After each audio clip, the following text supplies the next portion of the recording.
Hello friends, welcome to my channel JV and CIV Made Simple.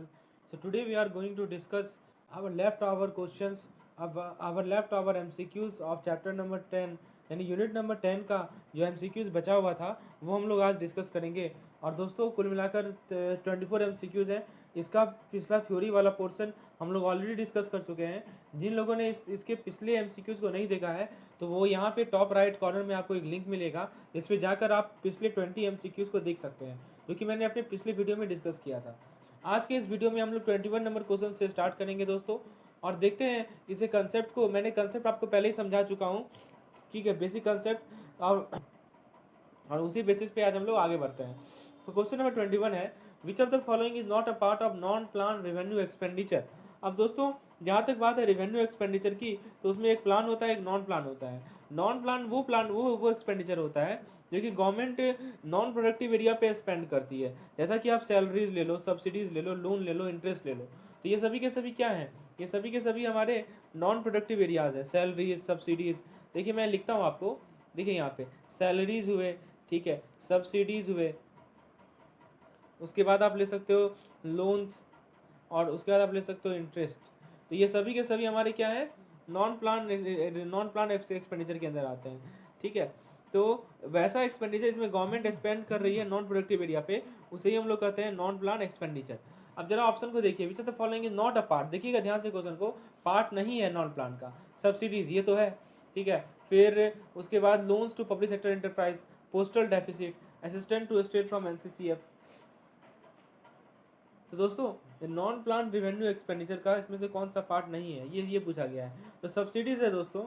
यदि state को assistant मिल रहा है national calamity contingency, देखिए NCCA का फुल फॉर्म है नेशनल कैलामिटी कंटिजेंसी फंड, तो ये भी हमारा नॉन प्लान रेवेन्यू एक्सपेंडिचर का पार्ट है, ठीक है। पोस्टल डेफिसिट भी हमारा नॉन प्लान रेवेन्यू एक्सपेंडिचर का पार्ट है। लेकिन जो लोन है दोस्तों, ये देखिए रेवेन्यू का मतलब हुआ कि वो एक साल के अंतर्गत तक का एक्सपेंडिचर।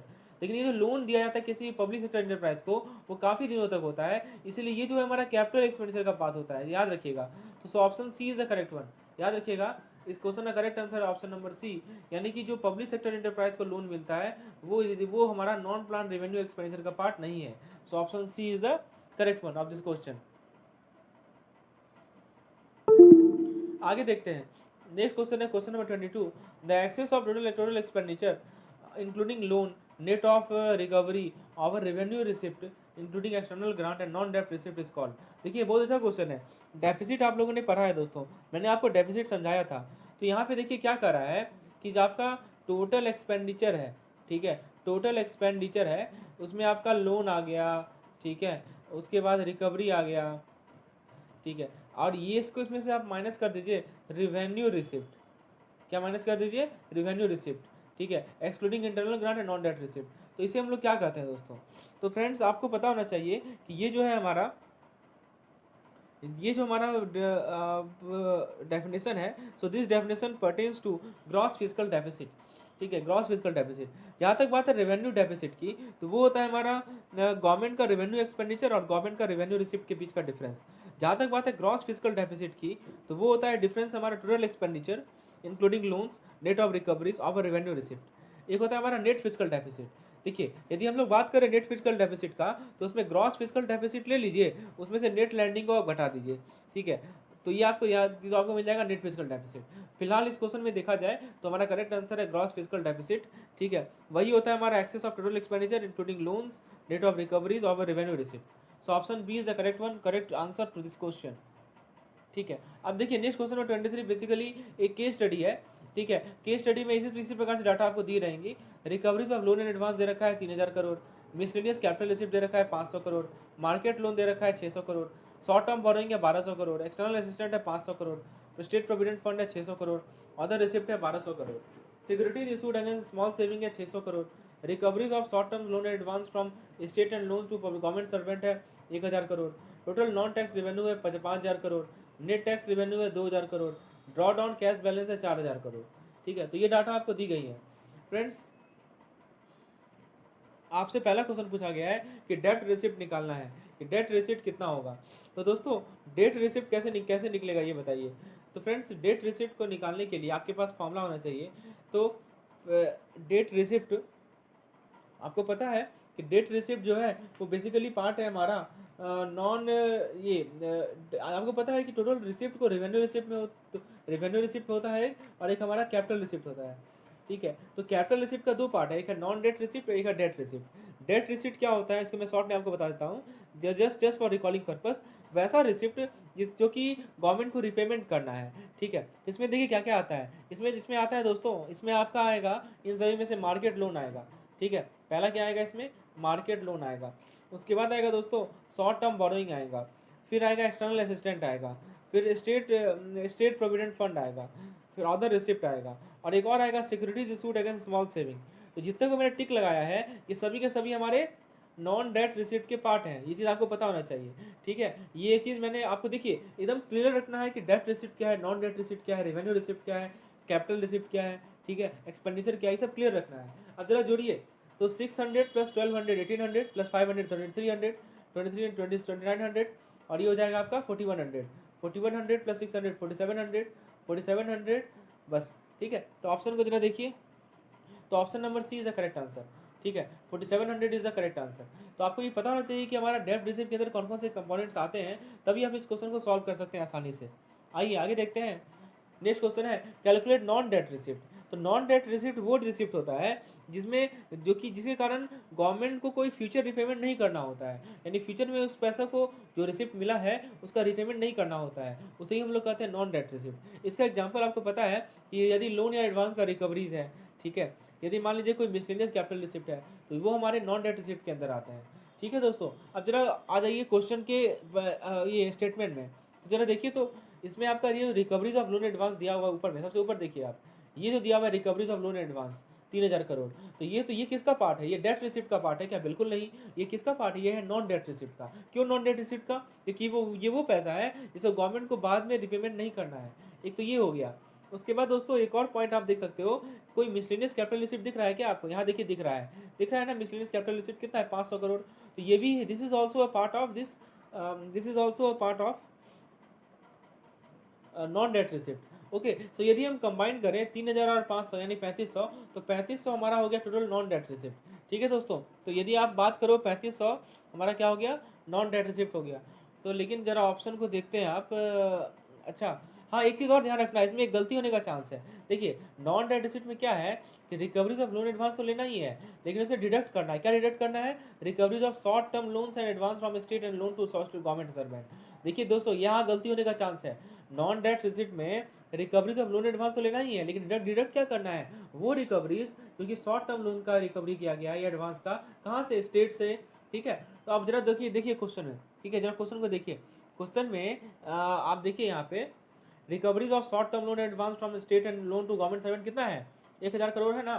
ठीक है, तो इसे क्या करेंगे आप, सब्ट्रैक्ट करेंगे, किसमें सब्ट्रैक्ट करेंगे, 3000 करोड़ में सब्ट्रैक्ट करेंगे, तो कितना मिलेगा, 2000 करोड़ मिलेगा। और 2000 करोड़ तो आपको रिकवरीज मिल गया, उसके अलावा रिकवरीज के अलावा मिसलेनियस कैपिटल रिसिप्ट कितना है 500 करोड़ है, तो 2000 और 500 कितना हो जाएगा 2500, तो 2500 करोड़ आपका आंसर हो जाएगा। So option A will be the correct one, non debt receipt का करेक्ट आंसर है ऑप्शन नंबर ए। चलिए आगे देखते हैं, कैलकुलेट कैपिटल रिसिप्ट। अब दोस्तों कैपिटल रिसिप्ट क्या होता है, तो कैपिटल रिसिप्ट मैंने आपको बताया है कि कैपिटल रिसिप्ट बेसिकली आपका वो रिसिप्ट होता है, सॉरी कैपिटल एक्सपेंडिचर है, सॉरी रिसिप्ट है, ठीक है। कैपिटल रिसिप्ट मैंने आपको बताया दोस्तों कि वैसा रिसिप्ट जो कि या तो लायबिलिटी क्रिएट करेगा या एसेट को घटाएगा। ठीक है, तो इसके अंदर क्या क्या रिसिप्ट आता है, इसके अंदर डेट रिसिप्ट आता है और नॉन डेट रिसिप्ट आता है। तो आपने अभी जो ऊपर दो क्वेश्चन में, एक में आपने क्या निकाला था बताइए, एक में आपने डेट रिसिप्ट निकाला था ना, कितना निकला था डेट रिसिप्ट, देखिए 4700 करोड़ निकला था डेट रिसिप्ट। ठीक है, उसके बाद दूसरे में आपने क्या निकाला था, नॉन डेट रिसिप्ट, कितना निकला था 2500 करोड़ निकला था नॉन डेट रिसिप्ट। ठीक है, तो एक में निकला 4700, दूसरे में निकला 2500, इन दोनों को यदि आप जोड़ देंगे तो आपको कितना मिल जाएगा 7200। ये 7200 क्या मिल गया आपको, ये 7200 मिल गया आपको कैपिटल रिसिप्ट। चीज़ आपको क्लियर है कैपिटल रिसिप्ट कैसे निकलता है। तो आपने सबसे पहले क्या किया कि 4700 लिया, उसके बाद आपने 2500 लिया, दोनों को ऐड किया तो आपको मिल जाएगा 7200 करोड़।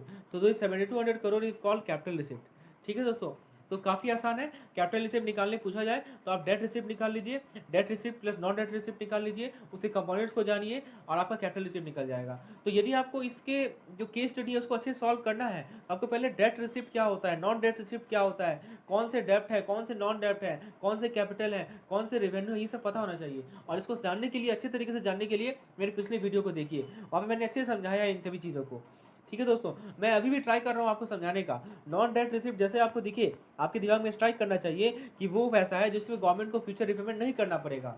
तो जो लोन मिलता है रिकवरी का जो पैसा होता है, वो सभी के सभी हमारे नॉन डेट रिसिप्ट के पार्ट होते हैं। लेकिन जैसे कि आप सैलरीज ले लो, सब्सिडीज ले लो, ठीक है, या आप sorry market loans, external assistant, other other receipt, state provident fund, ये सभी के सभी हमारे डेट रिसिप्ट होते हैं। ठीक है, जो कि सरकार को बाद में पे करना पड़ता है। चलिए आगे देखते हैं, which of the following is not a part of non डेप्ट कैपिटल रिसिप्ट। देखिए बहुत बढ़िया क्वेश्चन है, नॉन डेप्ट कैपिटल रिसिप्ट का पार्ट में से कौन सा नहीं है।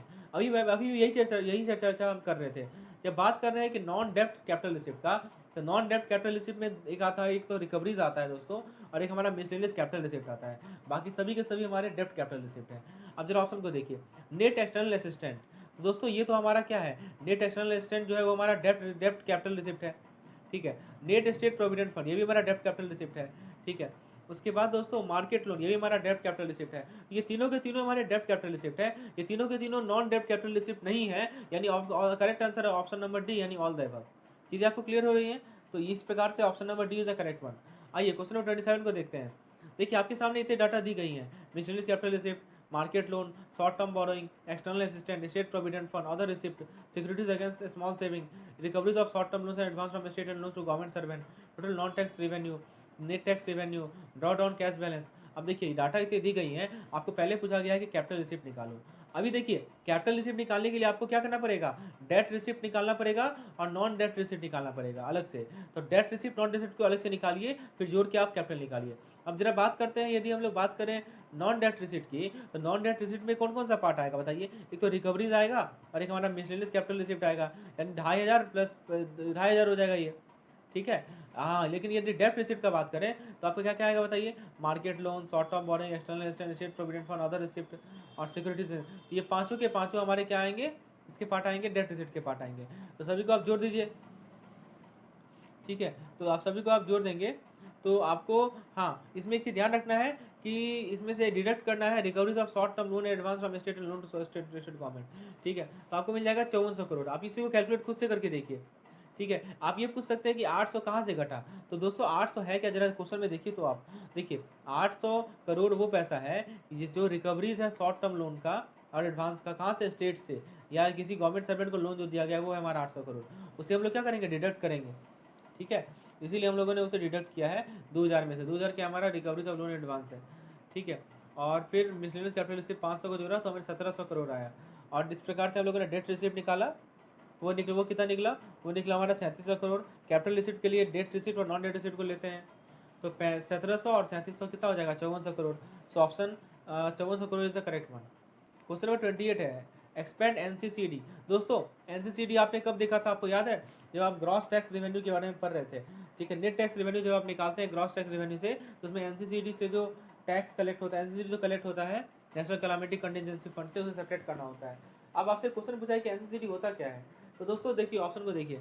और पहला ऑप्शन है National Council on Crime and Delinquency, National Council on Credit and Debenture, National Council on Commercial and Deregulation, none of these. तो दोस्तों जहाँ तक बात है एनसीसीडी का, तो एनसीसीडी बेसिकली है हमारा, करेक्ट आंसर है दोस्तों इस क्वेश्चन का, इसको याद रखिएगा। करेक्ट आंसर ऑप्शन नंबर 1, यानी National Council on Crime and Delinquency. तो इसको याद रखना है, ये जस्ट फैक्चुअल क्वेश्चन है, तो this you should keep in mind. ठीक है, National Council on Crime and Delinquency, this is the correct answer. Okay दोस्तों नेक्स्ट क्वेश्चन देखते हैं, dash is the difference between total receipt and total expenditure. बताइए total receipt और total expenditure के बीच का डिफरेंस को हम लोग क्या कहते हैं, इसे हम लोग कहते हैं दोस्तों बजट डेफिसिट। ठीक है, क्या कहते हैं दोस्तों उसे हम लोग, बजट डेफिसिट। यदि रेवेन्यू डेफिसिट की बात करें तो revenue expenditure minus revenue receipt minus revenue expenditure होता है। कैपिटल डेफिसिट की बात करें तो capital receipt minus capital expenditure होता है। तो बजट एक्सपेंडिचर क्या होता है, total receipt minus total expenditure. So option B is the correct one. ठीक है, आगे रेवेन्यू डेफिसिट क्या होता है, तो रेवेन्यू डेफिसिट होता है revenue expenditure minus revenue receipt, option C. ठीक है दोस्तों, चलिए नेक्स्ट क्वेश्चन देखते हैं, नेट फिजिकल डेफिसिट क्या होता है। तो नेट फिजिकल डेफिसिट को मैंने आपको समझाया था कि जो नेट फिजिकल डेफिसिट होता है दोस्तों, वो होता है हमारा gross physical deficit minus net lending. ठीक है, ग्रॉस फिजिकल डेफिसिट में से नेट लैंडिंग को यदि घटा दें तो हमें मिल जाएगा net fiscal deficit. So option B is the correct one. ठीक है, आगे देखते हैं next question. Next question 32 number है। फिजिकल डेफिसिट का फुल फॉर्म, फिजिकल डेफिसिट का क्या मतलब है, ये पूछा गया है। तो दोस्तों फिजिकल डेफिसिट क्या होता है, पहला ऑप्शन है the difference between the government total expenditure and total receipt including borrowing. The difference between, देखिए फिजिकल डेफिसिट होता क्या है दोस्तों,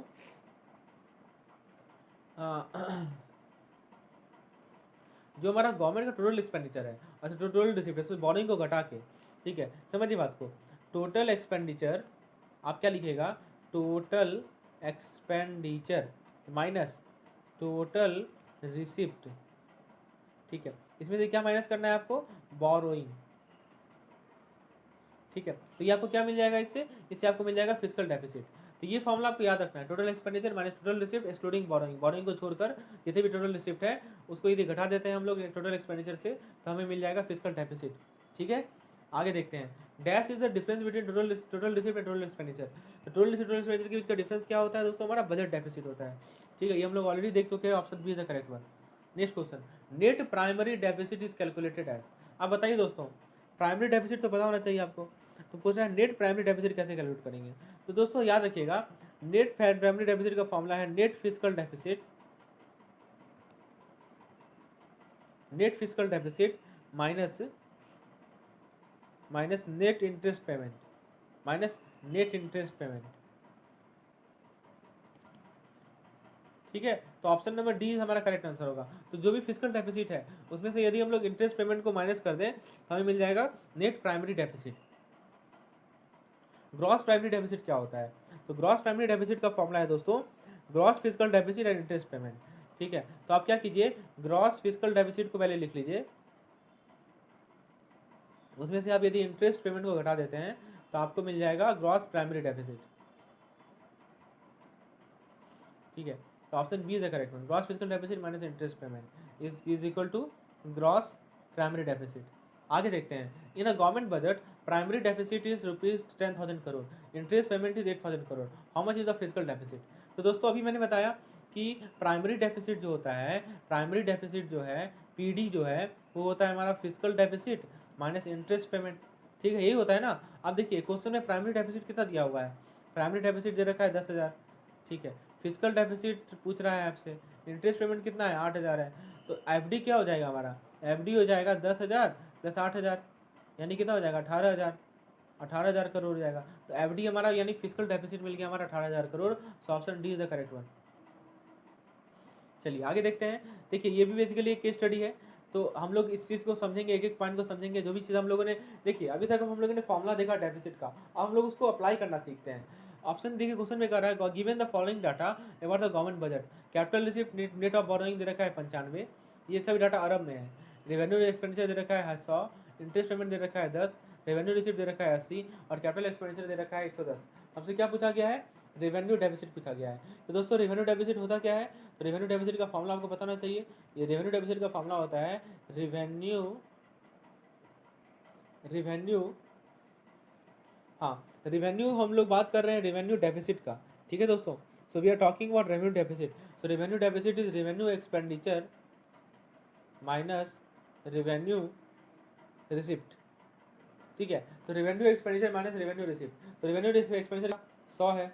ठीक है, सो रेवेन्यू एक्सपेंडिचर है हमारा दोस्तों 100।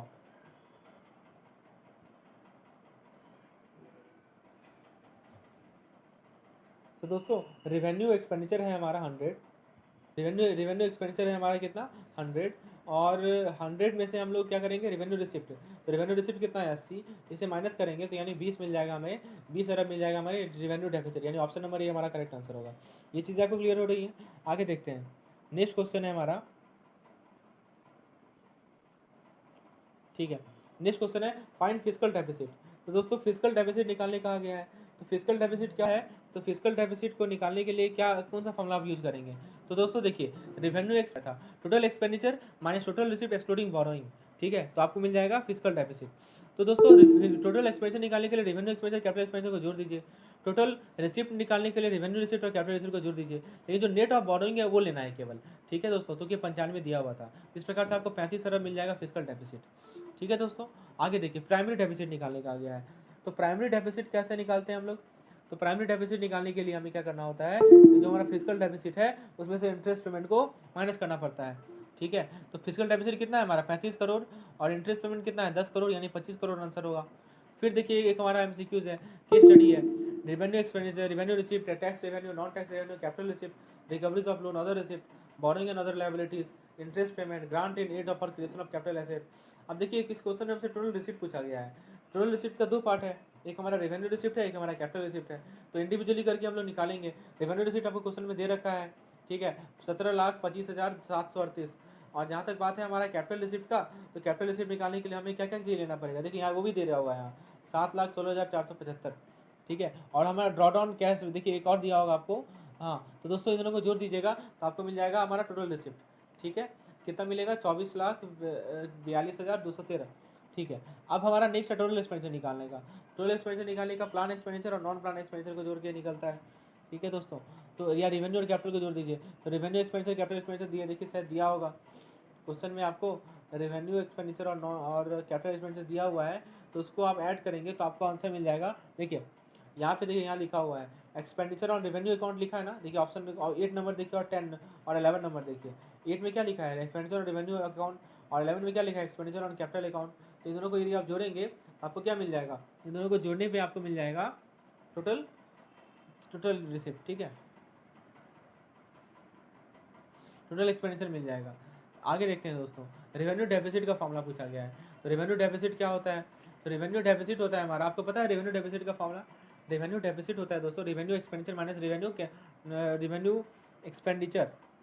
ठीक है, डेफिसिट जब भी हम लोग बोलेंगे तो एक तो हमारा एक्सपेंडिचर आएगा और एक आएगा रिसिप्ट।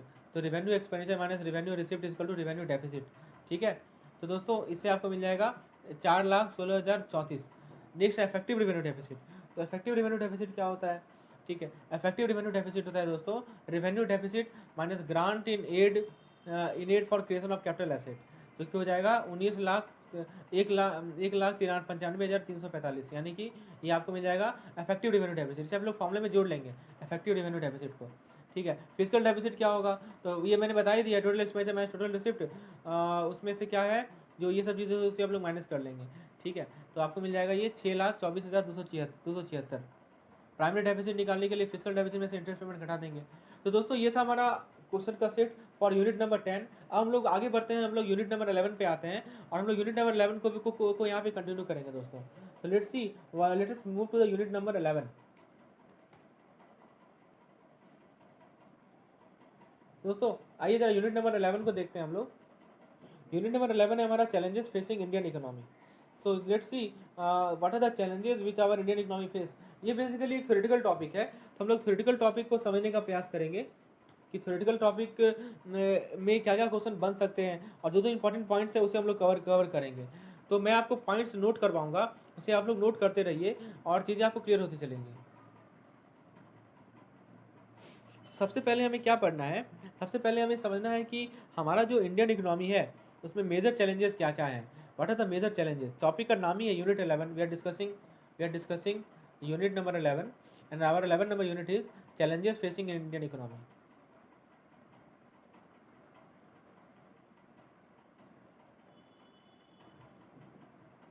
Indian economy. तो दोस्तों आइए जरा इस टॉपिक को हम लोग इंट्रोड्यूस करते हैं। तो इंट्रोड्यूस करने से पहले आपको ये देखना है कि कौन कौन से मेजर चैलेंजेस हैं। तो दोस्तों सबसे पहला है हाई ग्रोथ रेट को अटेंड करना। ठीक है, सबसे पहला चैलेंज जो है वो ये है कि कैसे हम लोग ग्रोथ रेट हाई को अटेंड करें। दूसरा चैलेंज क्या है दोस्तों, इकोनॉमिक रिफॉर्म्स के प्रोसेस को आपको बढ़ाना है, एक्सपीडाइट करना है।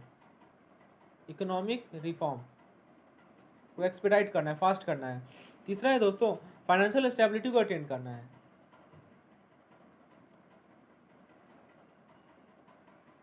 ठीक है, फाइनेंशियल स्टेबिलिटी को अटेंड करना है। उसके बाद दोस्तों हमें इंफ्रास्ट्रक्चर को इम्प्रूव करना है।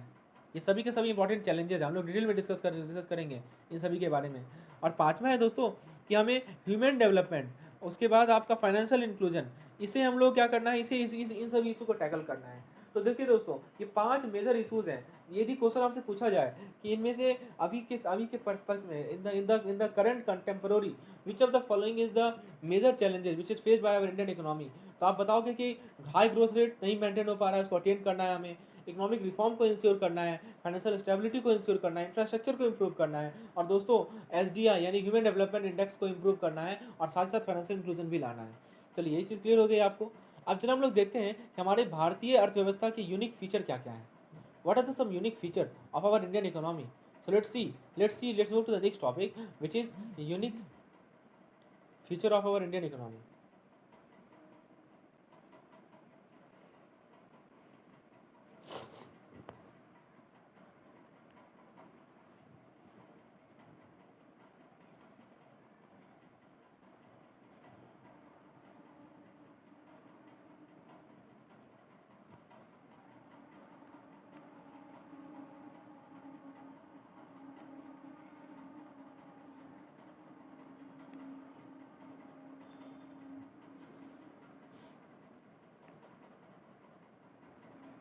आइए दोस्तों देखते हैं, हेडिंग देते हैं unique feature of Indian economy. तो दोस्तों देखिए, सबसे पहला इंपॉर्टेंट फीचर क्या है कि हमारा जो ग्रोथ है वो डोमेस्टिक डिमांड ड्रिवन है, यानी कि हमारे देश में ही डिमांड है।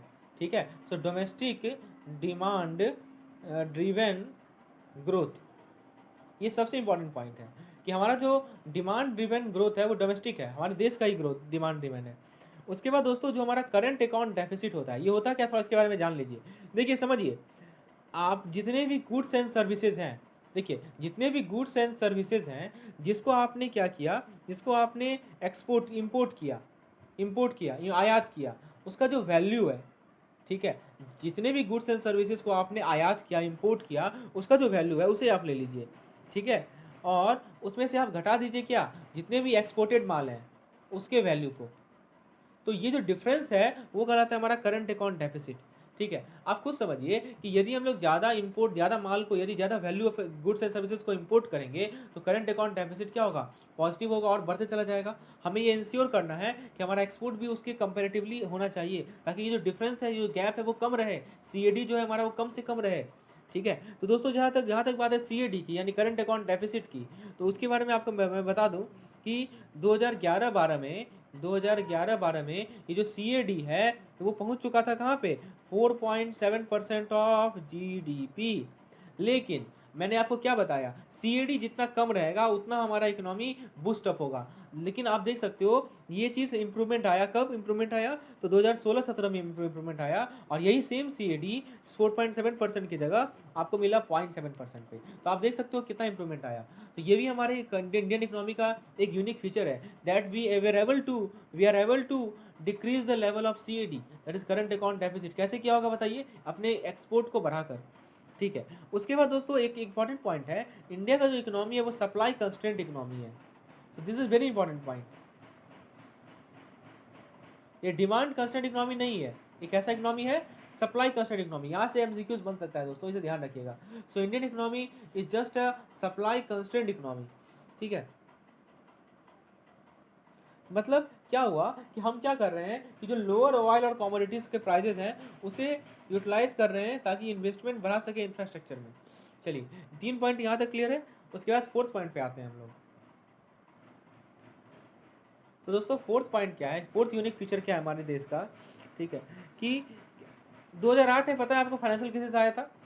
2008 में क्या आया था, फाइनेंशियल क्राइसिस आया था।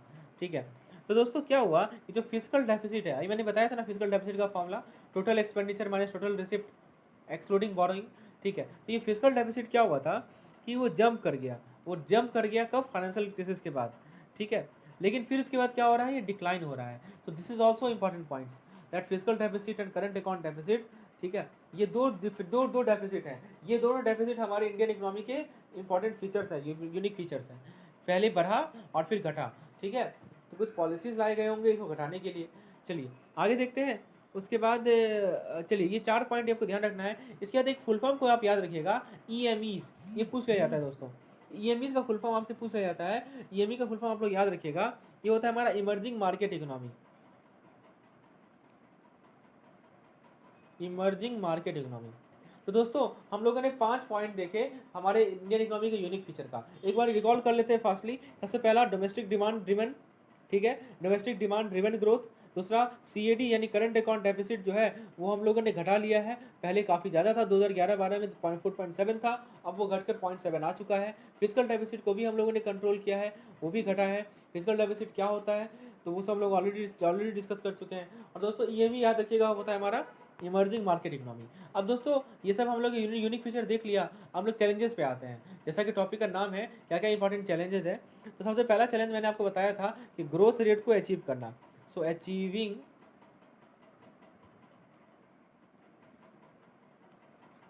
हायर ग्रोथ, तो हायर ग्रोथ को अचीव करना ये सबसे इंपॉर्टेंट पॉइंट है। देखिए हमारे पास हायर ग्रोथ रेट है पूरे वर्ल्ड में, और हमारा पॉपुलेशन जो है वो अलार्मिंग रेट से ग्रो हो रहा है, जो कि क्या हो रहा है कि जो पर कैपिटा है उसको क्या कर रहा है, पर कैपिटा ग्रोथ को घटा रहा है। तो इंडिया को क्या चाहिए, India needs higher growth rate, ये रिक्वायरमेंट है अभी के समय की। India needs higher growth rate to take care of growing population.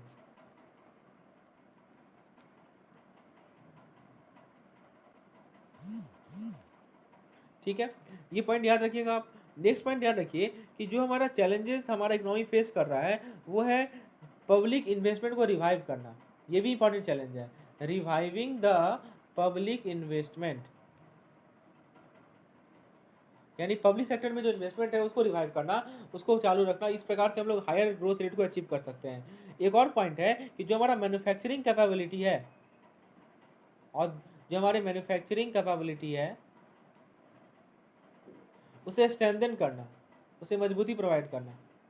ठीक है, so strengthening the manufacturing capability of the country, ये एक मेजर चैलेंज है। तो 3 चैलेंज मैंने आपको दिखाया ना, कि सबसे पहले हायर ग्रोथ रेट को इंश्योर करना एक बड़ा चैलेंज है, उसके बाद पब्लिक इन्वेस्टमेंट को रिवाइव करना एक बड़ा चैलेंज है, और दोस्तों तीसरा मैंने आपको बताया मैन्युफैक्चरिंग कैपेबिलिटी को स्ट्रेंथन करना भी एक इंपॉर्टेंट चैलेंज है। ठीक है, चलिए उसके बाद हम लोग नेक्स्ट पॉइंट पे आते हैं। नेक्स्ट पॉइंट है हमारा, नेक्स्ट पॉइंट है एक्सपीडिटिंग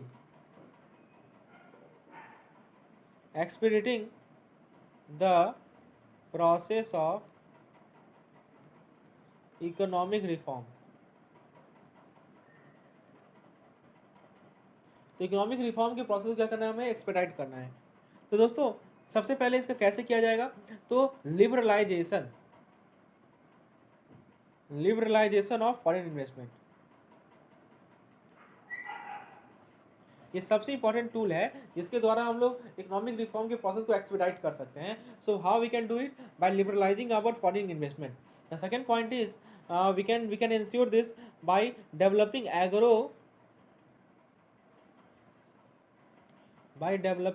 agro processing, okay, by developing agro processing for boosting agriculture growth. उसके बाद दोस्तों जो पब्लिक सेक्टर इंस्टीट्यूशन है उन्हें स्ट्रेंथन करना पड़ेगा। ठीक है, देखिए कैसे करेंगे हम लोग कि जो हमारे लॉस मेकिंग पब्लिक एंटरप्राइज है, जो हमारे लॉस मेकिंग पब्लिक एंटरप्राइजेस हैं, ठीक है, उन्हें क्या करना पड़ेगा, उन्हें प्राइवेटाइज करना पड़ेगा। तो लॉस मेकिंग पब्लिक एंटरप्राइज क्या करना पड़ेगा, हमें प्राइवेटाइज करना पड़ेगा। और दोस्तों एक और पॉइंट है कि जो हमारा बेसिक इंफ्रास्ट्रक्चर है उसे डेवलप करना पड़ेगा रूरल पुअर के लिए। सो बेसिक इंफ्रास्ट्रक्चर, ये सब पॉइंट को आप ध्यान रखिएगा, कहीं से भी क्वेश्चन बन सकता है। सो पहला हमने क्या देखा, फॉरेन इन्वेस्टमेंट को लिबरलाइज करना, एग्रो प्रोसेसिंग को डेवलप करना, तो लॉस मेकिंग पब्लिक एंटरप्राइज को प्राइवेटाइज करना, और दोस्तों बेसिक इंफ्रास्ट्रक्चर को क्या करना, डेवलप करना।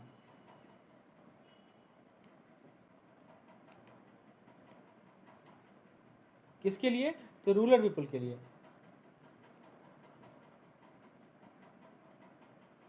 For rural poor. ठीक है, तो दोस्तों यदि आपको इसका नोट्स चाहिए, ये आपको यदि इसका प्रिंटेड नोट चाहिए तो नीचे आपको व्हाट्सएप नंबर मिलेगा जिस पे आप मुझे कांटेक्ट करके इसका हैंडरिटन नोट इसका आपको जो हमारा प्रिंटेड नोट है वो ले सकते हो। चलिए नेक्स्ट जो हमारा इंपॉर्टेंट चैलेंज है, 2 चैलेंज तो हम लोगों ने देखा, तीसरा जो चैलेंज है वो ये है हमारा कि फाइनेंशियल स्टेबिलिटी को कैसे अटेंड करें। How to attain financial stability. अब क्वेश्चन आपसे कैसे पूछेगा, देखिए आप देखिए आगे कि अब देखिए पूछेगा कि इनमें से कौन सा स्टेप है फाइनेंशियल स्टेबिलिटी को अटेन करने का। तो सबसे पहला स्टेप क्या है कि हमें अनकन्वेंशनल रिसोर्सेज को क्रिएट की रिक्वायरमेंट है ताकि हम लोग पब्लिक इन्वेस्टमेंट बढ़ा सके इंफ्रास्ट्रक्चर में। So centre needs unconventional resources to increase public investment.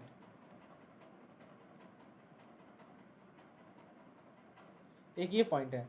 दूसरा पॉइंट है दोस्तों कि जो हमारा पुअर एग्रीकल्चर ग्रोथ है और स्लोइंग रूरल इकोनॉमी है, इसने क्या किया, इसने कंजप्शन के डिमांड को घटा दिया और बैंक में क्या किया, एनपीए बढ़ा दिया। कौन कौन सा चीज मैंने बताया, पुअर एग्रीकल्चर ग्रोथ, ये बड़ा चैलेंज है। और प्लस मैंने क्या बताया इसके अलावा, रूरल स्लोइंग रूरल इकोनॉमी, यानी जो हमारे विलेजेस की अर्थव्यवस्था है वो धीरे धीरे स्लो होती जा रही है। तो इसका आफ्टर इफेक्ट क्या हुआ, इसका आफ्टर इफेक्ट ये हुआ कि हमारा एनपीए जो है बैंकों में बढ़ता चला गया, लोन वो लोग लेते चले गए, चुका नहीं पाए, तो एनपीए हमारे बैंकों में बढ़ता चला गया। उसके बाद दोस्तों एक्सपोर्ट डिक्लाइन होना, एक्सपोर्ट का घटना, और दोस्तों सीएडी जो हमारा करंट अकाउंट डेफिसिट है, ठीक है, तो इसको अंडर अंडर क्या अंडर कंट्रोल में रखना, ये बहुत बड़ा चैलेंज है। यदि क्योंकि हमारा एक्सपोर्ट धीरे धीरे घट रहा है तो ये जो सीएडी है वो तो बढ़ेगा ही ना, वो तो गैप तो बढ़ेगा ही, तो इसको कंट्रोल में रखना, this is also one of the major challenges which is faced by our Indian economy. ठीक है, चलिए उसके बाद है दोस्तों इंफ्रास्ट्रक्चर को इम्प्रूव करना, चौथा पॉइंट है हमारा इंफ्रास्ट्रक्चर को इम्प्रूव करना।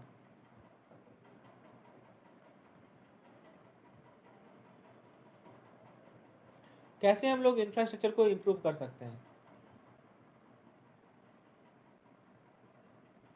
सो how we can improve the our infrastructure. So the first point is, देखिए जो हमारा इनएडिक्वेट इंफ्रास्ट्रक्चर है वो हमारा एफडीआई में बैरियर की तरह काम करता है। ठीक है, तो एफ ये क्या करना है, हमें इसे एनी हाउ इम्प्रूव करना ही करना है। ठीक है, तो ये इसकी जिम्मेदारी किसके पास है, पब्लिक सेक्टर के पास है। So public sector have the responsibility to meet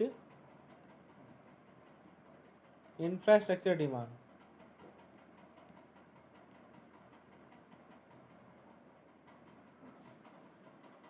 Public sector have the responsibility to meet infrastructure demand।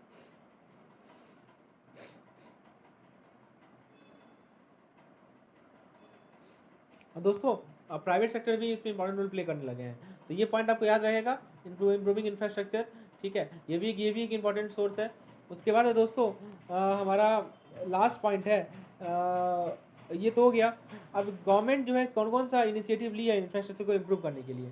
So steps taken by government to improve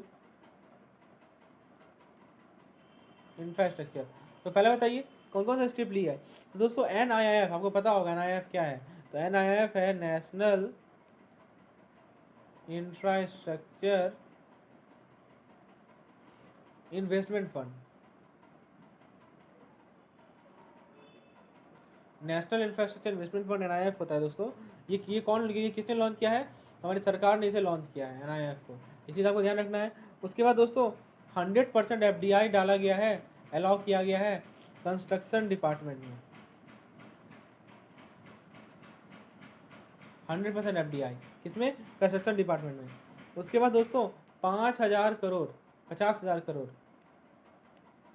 ये ईयर मार्क किया गया है किसके लिए, स्मार्ट सिटी डेवलपमेंट के लिए। स्मार्ट सिटी डेवलपमेंट के लिए 50,000 करोड़ को ईयर मार्क किया गया है। उसके अलावा दोस्तों 100 हाईवे प्रोजेक्ट है किसके अंदर, पीपीपी मॉडल के अंदर। ये सभी कुछ इनिशिएटिव्स हैं हमारे सरकार ने ली हैं इंफ्रास्ट्रक्चर को इम्प्रूव करने के लिए, ये 4 इनिशिएटिव का आप लोग ध्यान रखेंगे। उसके बाद है दोस्तों हमारा फाइनेंशियल इंक्लूजन और ह्यूमन डेवलपमेंट, ये भी बड़ा इंपॉर्टेंट चैलेंज है। कौन सा चैलेंज के बारे में मैं बात कर रहा हूँ, फाइनेंशियल इंक्लूजन।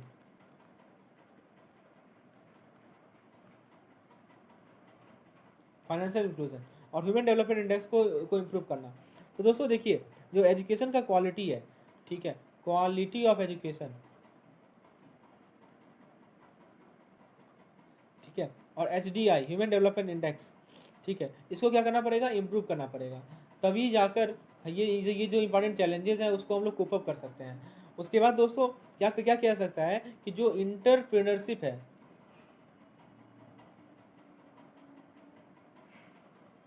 ठीक है, इंटरप्रेन्योरशिप है, इसका अपॉर्चुनिटी क्रिएट करना पड़ेगा।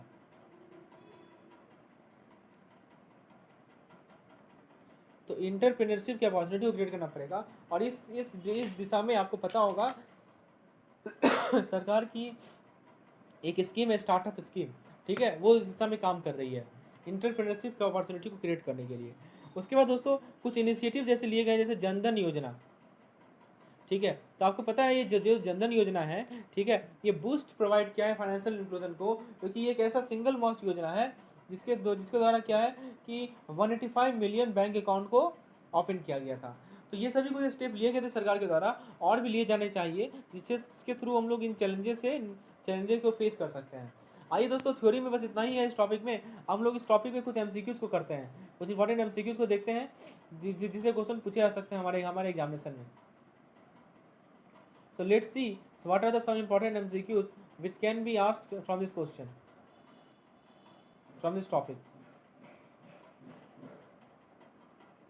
तो दोस्तों देखिए, सबसे पहला क्वेश्चन है हमारा,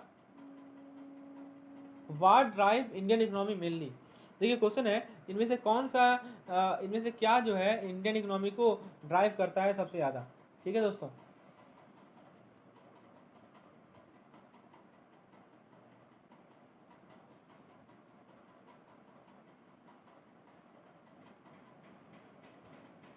हाँ, तो दोस्तों देखिए, what drive Indian economy mainly, domestic demand, export demand, import demand, none of this. तो दोस्तों मैंने आपको पहले ही बताया था कि जो हमारा इंडियन इकोनॉमी को जो ये ग्रोथ को ड्राइव करता है वो है हमारा डोमेस्टिक डिमांड। तो option A is the correct one. Next question है, which of the following is a unique feature of Indian economy. तो इंडियन इकोनॉमी का सबसे यूनिक फीचर कौन सा है, ठीक है। तो ऑप्शन ए कर रहा है growth is driven by domestic demand, B कर रहा है there is a situation of twin deficit, physical deficit as well as current account deficit, C India is supply constraint economy. बिल्कुल सही, इंडिया सप्लाई कंस्ट्रेंट इकोनॉमी है, सही बात है। India का जो ग्रोथ है वो डोमेस्टिक डिमांड से ड्राइव होता है, और दोस्तों एक ऐसा सिचुएशन है ट्विन डेफिसिट का, ये भी सही है। So all of these are correct. Option A to D are correct. Question number 3 है, which one of the following is according to you a unique feature of Indian economy when compared to other। तो इनमें से कौन सा भारतीय अर्थव्यवस्था का एक यूनिक फीचर है दूसरे से तुलना में। It is driven by domestic demand, बिल्कुल सही। It is strong in manufacturing sector, बिल्कुल सही। It is having surplus in current account in the international trade, तो ये बताइए। फिर it is there is no supply constraint, ये गलत है, ठीक है, स्पेशली नॉन सेरल्स। तो दोस्तों आपसे ये पूछा गया कौन सा सही है, तो दोस्तों स्ट्रॉन्ग है, ये गलत है, मैन्युफैक्चरिंग सेक्टर में स्ट्रॉन्ग नहीं है दोस्तों। तो आपको पता है कि हमारा एग्रीकल्चर सेक्टर सबसे ज़्यादा सर्विस सेक्टर में स्ट्रॉन्ग है, ठीक है, उसके बाद मैन्युफैक्चरिंग, उसके बाद है हमारा एग्रीकल्चर, प्राइमरी जो एक्टिविटीज़ है। So option A is the correct one. इस क्वेश्चन का करेक्ट आंसर क्या है दोस्तों, इस क्वेश्चन का करेक्ट आंसर है हमारा ऑप्शन नंबर ए।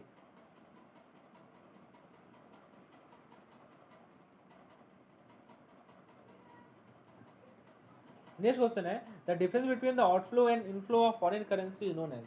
तो आउटफ्लो और इनफ्लो के बीच का डिफरेंस को क्या कहते हैं हम लोग, उसे हम लोग कहते हैं दोस्तों करंट अकाउंट डेफिसिट, ठीक है। मैंने आपको बताया है जो भी एक्सपोर्टेड है और जो भी इंपोर्टेड है दोनों के बीच का जो गैप होता है that is what we call as current account deficit. Next question है, ईएमई को एक्सपेंड कीजिए।